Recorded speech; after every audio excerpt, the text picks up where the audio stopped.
Section 1. You will hear a man talking to the customer services manager of a bank.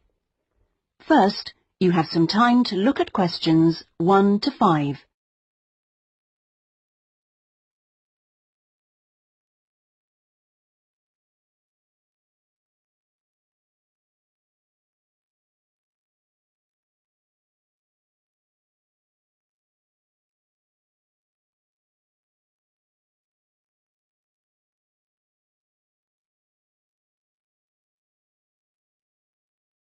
You will see that there is an example that has been done for you.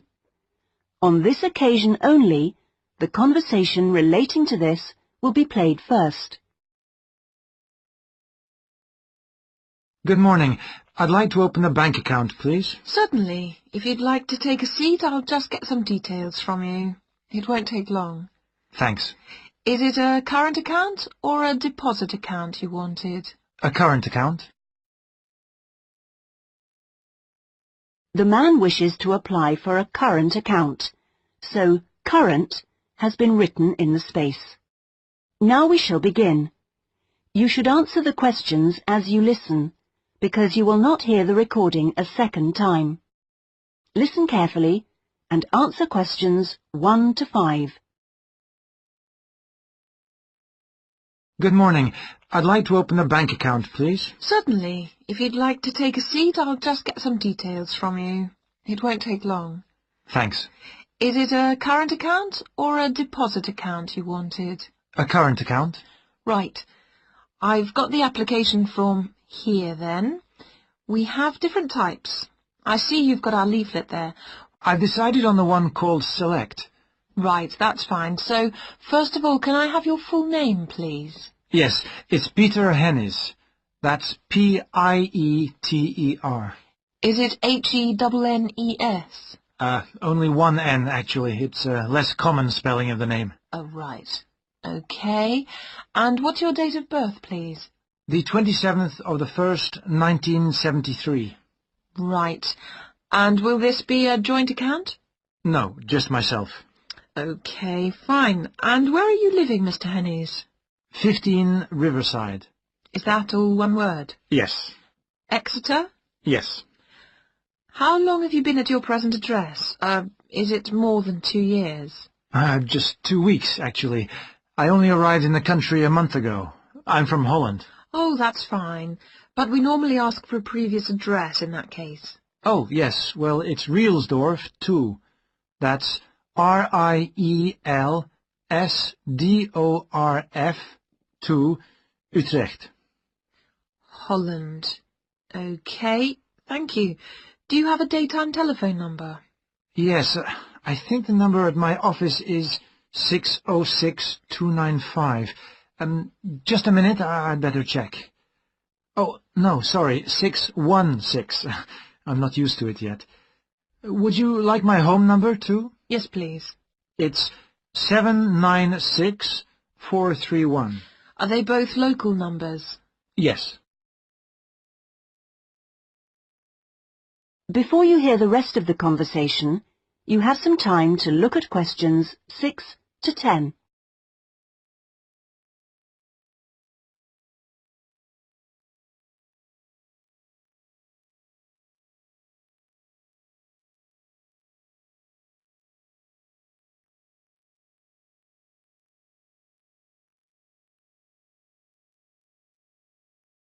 Now listen and answer questions 6 to 10. Right, and your occupation? Well, I'm in Britain as a project manager, but that's not my main job. I'm an engineer by profession. I see. I think I'll put that then. It's shorter. Now, we usually ask for a piece of information which we can use to check your identity for security reasons. You know, if you phone us. Like, my wife's first name? Mother's might be better. It's less likely to be known. Okay, hers is Siti. Siti? Yes, S-I-T-I. It's Indonesian. Fine. And how much would you like to open your account with? We usually ask for a minimum sum of £50. That's about €75. Well, I'm going to transfer 2,000 euros from my Dutch account, just till I get paid. In fact, I wanted to ask you about that. What's the best way to do it? It depends which bank you're with. It's the Fransen Bank in Utrecht. OK, fine. I'll check that in a minute. If we have links with them, we can do a direct transfer, but it's not a big problem either way. Let's see. How often would you like to receive statements? I haven't really thought. What's the usual thing? It's up to you. Some people like them weekly. Oh, no, that's too often. Can I have them sent once a month? Yes, that's fine. Is there anything else? I was thinking of registering for your internet service at some stage. Oh, yes. Would you like me to send you information about that? Please, yes. And would you like to receive information about the bank's other services? Insurance, loans, anything like that? I don't think so, thanks. That's okay then. And one last thing. If you agree... That is the end of section 1. You now have half a minute to check your answers.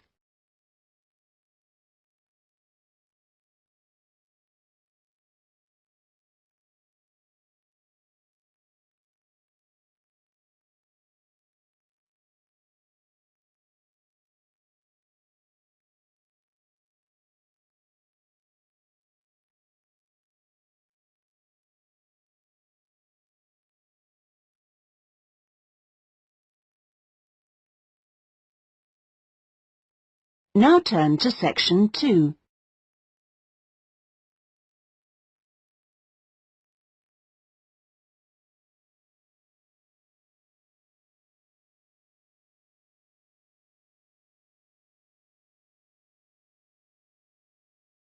Section 2. You will hear a guide giving visitors to a country house information about the house and gardens.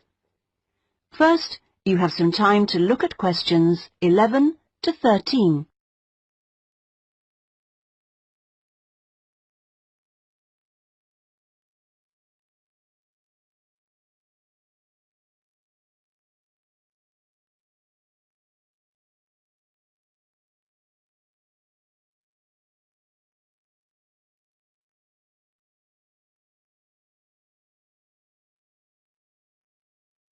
Now listen carefully and answer questions 11 to 13.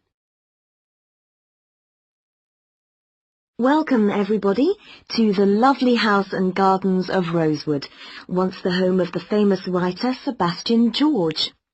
He bought the house in 1902, although he had first seen it 2 years earlier.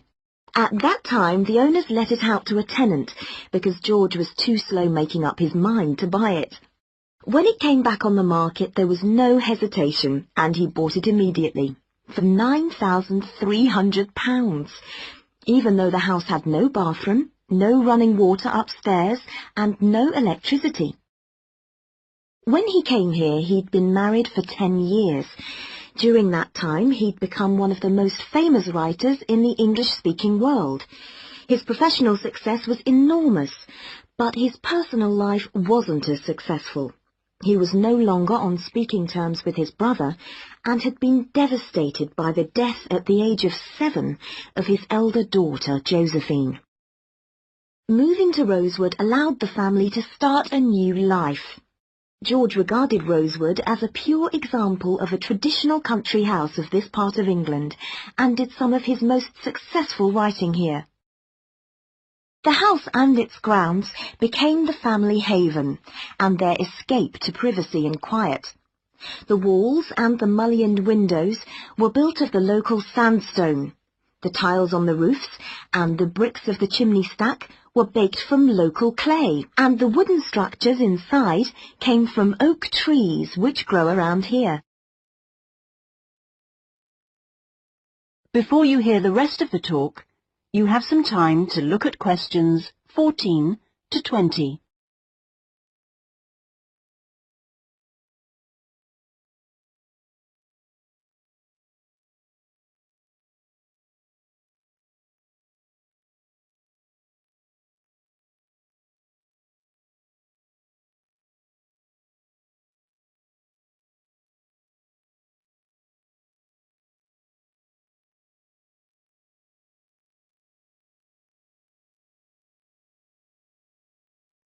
Now listen and answer questions 14 to 20.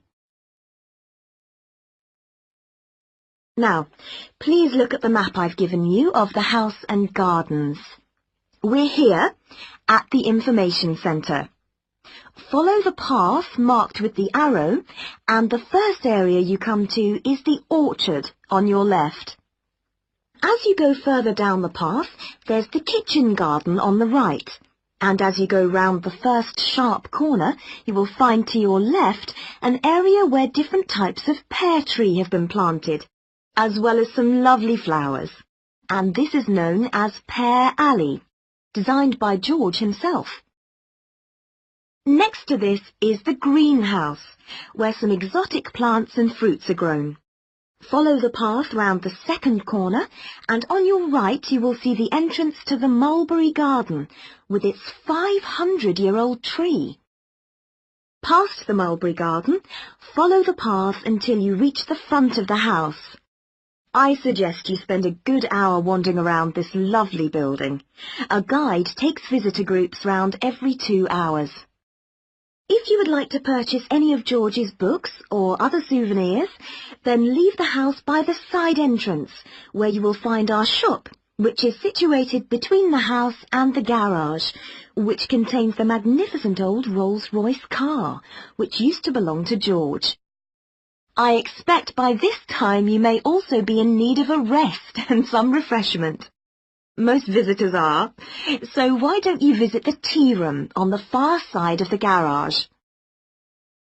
If you have time, there is a lovely walk down towards the River Dudwell.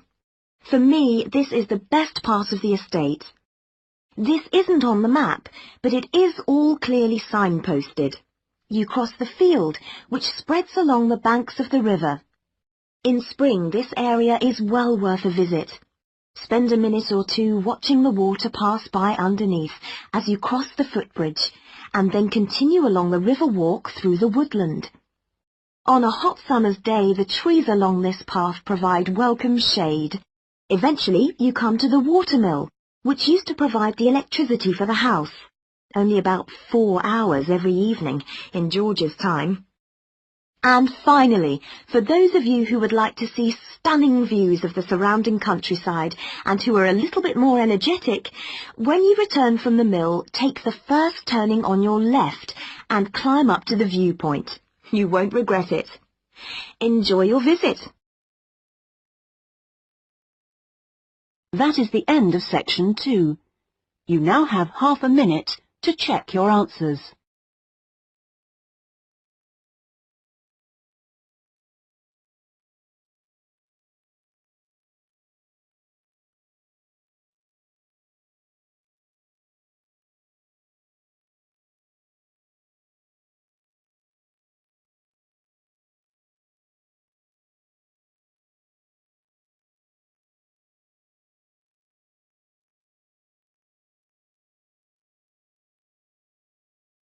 Now turn to section 3.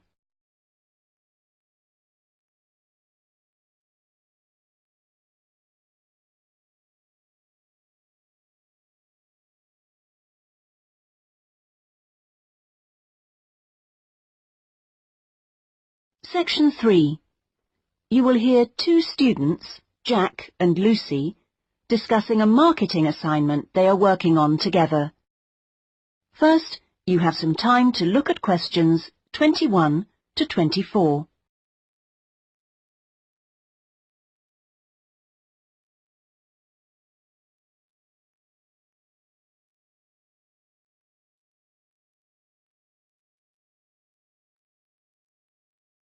Now listen carefully and answer questions 21 to 24. Lucy, we really need to get working on this marketing assignment. We've only got 5 weeks left to the end of term to design it, carry it out, and then write up the results. Sure. Well, let's get started right now. Let's go over the instructions. What exactly do we have to do? Well, it says here we have to look at one area of the entertainment industry. There's a list of the different types. What are they? Music, cinema, theatre, sport, and eating out. Is that all? Looks like it.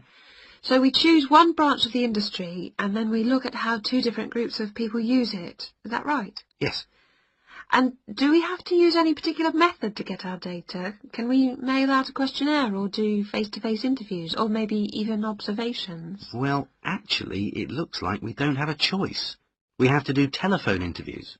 OK, so at least we don't have to waste time deciding between the different methods. Yeah, that's right. Oh, and the other requirement is the number of interviewees. Not too many, I hope. 10? 20? Well, we have to do 2 groups, remember, and it looks like we have to interview 15 for each group. That's 30 altogether then. It's going to take ages. Yes, but remember we're working on this together, so we'll only have to do 15 each. OK, so those are all the requirements? Yes, looks like it. So, first, which area are we going to choose? My preference would be cinema, since that's where I spend most of my money. I don't think that's such a good idea.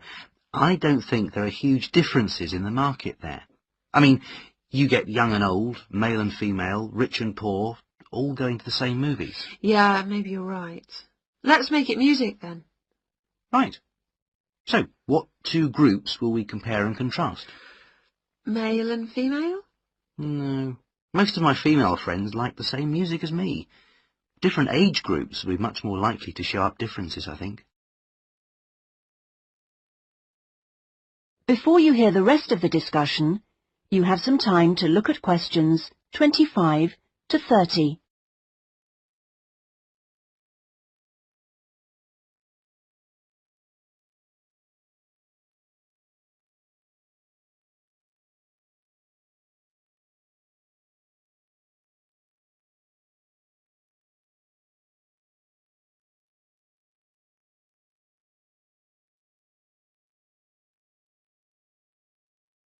Now listen and answer questions 25 to 30.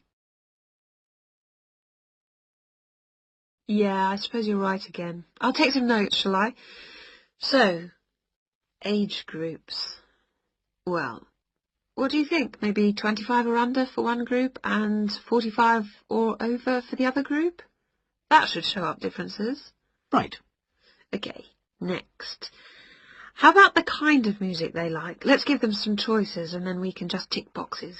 OK, let's have pop, jazz, folk, easy listening. What else? Well, we should include classical. Some people like it, you know. OK. OK, and then we should have how they listen to music. The medium. Right, let's include radio, CD, and then I guess there's TV. What about concerts? You know, in pubs and halls. Oh yeah, we should include live music, of course. OK, we're on a roll now. Next point could be about where they actually get their music. You mean, like, do they buy it in music shops or department stores? Yes, or download it from the internet. Right, that could be for recorded music. Then we need another section for live music. Where do they go for that? OK, let's say disco, pub, club, concert hall. Or opera house. And I guess we should include karaoke bars. Not many of them in this city. OK, we'll leave that out then. So, what's left to do? That's it. Well, now we can make a timescale for doing it. That is the end of section 3. You now have half a minute to check your answers.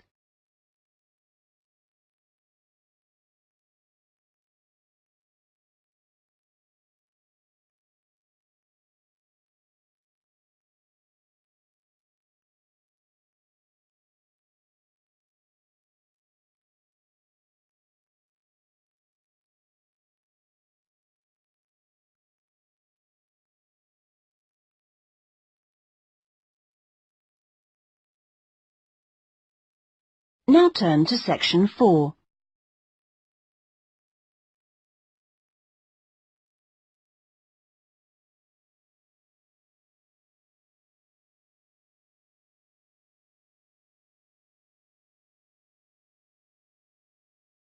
Section 4.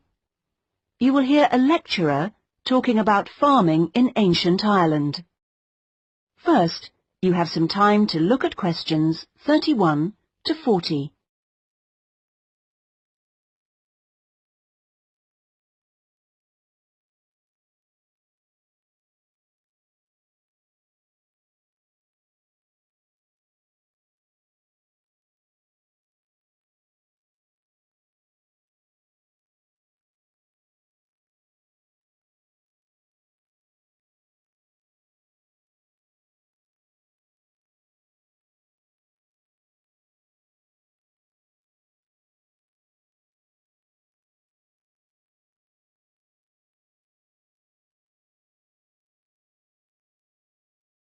Now listen carefully and answer questions 31 to 40.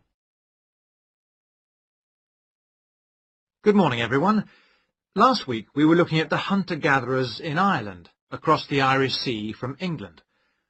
Today we're going to move on to the period between 4,000 and 6,000 years ago, known as the Neolithic period, which is when a total farming economy was introduced in Ireland. Now, there are several hypotheses about the origins of the first Neolithic settlers in Ireland, but most of these contain problems. For instance, there are considerable archaeological difficulties about the theory that they came from England.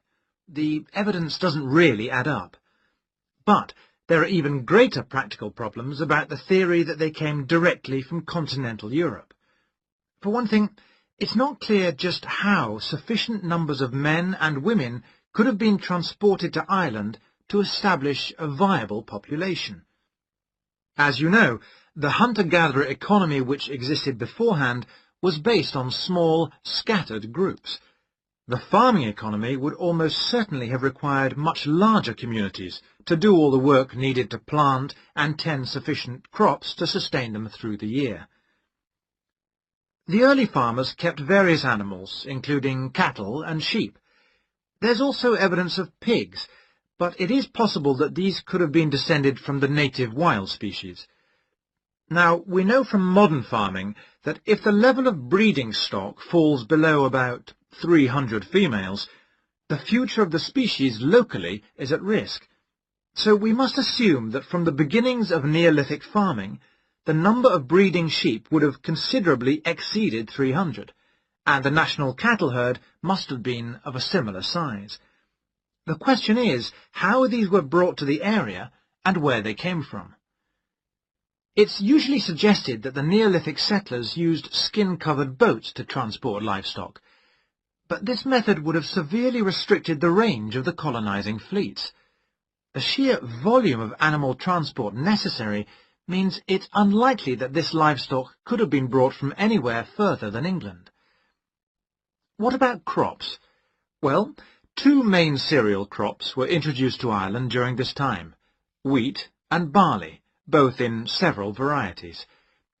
The main evidence for their presence consists of impressions on pottery, where a cereal grain accidentally became embedded in the surface of a pot before it was fired. The grain itself was destroyed by the firing, but it left an impression on the pot which could be studied and identified by botanists.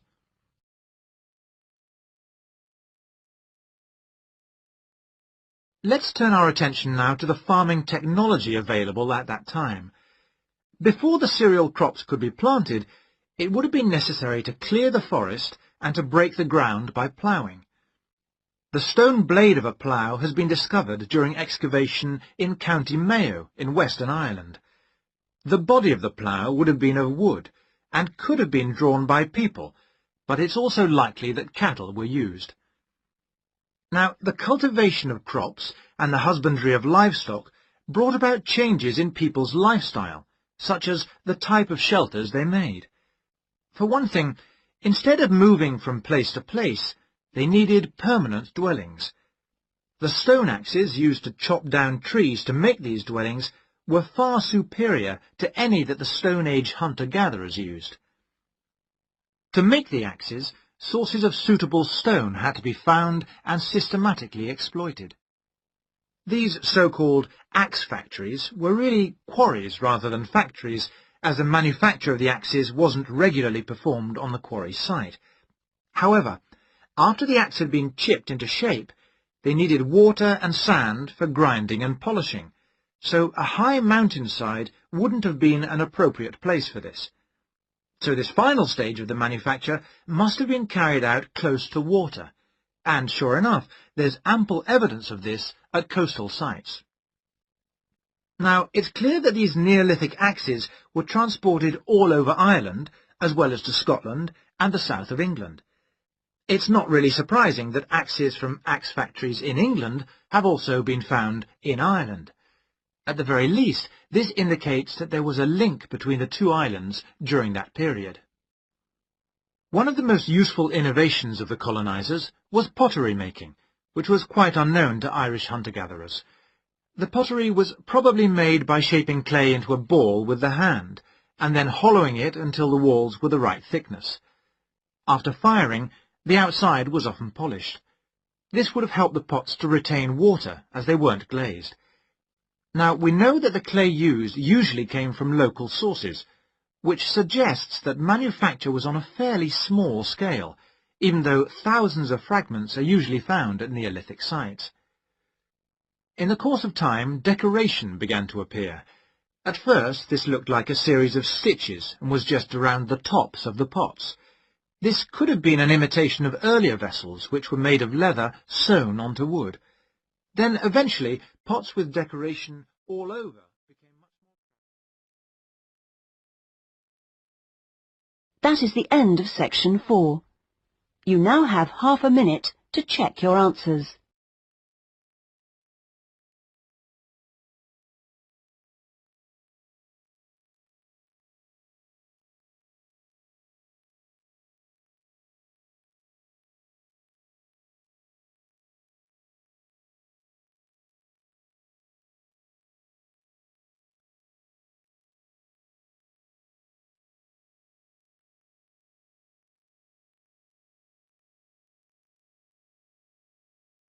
That is the end of the listening test.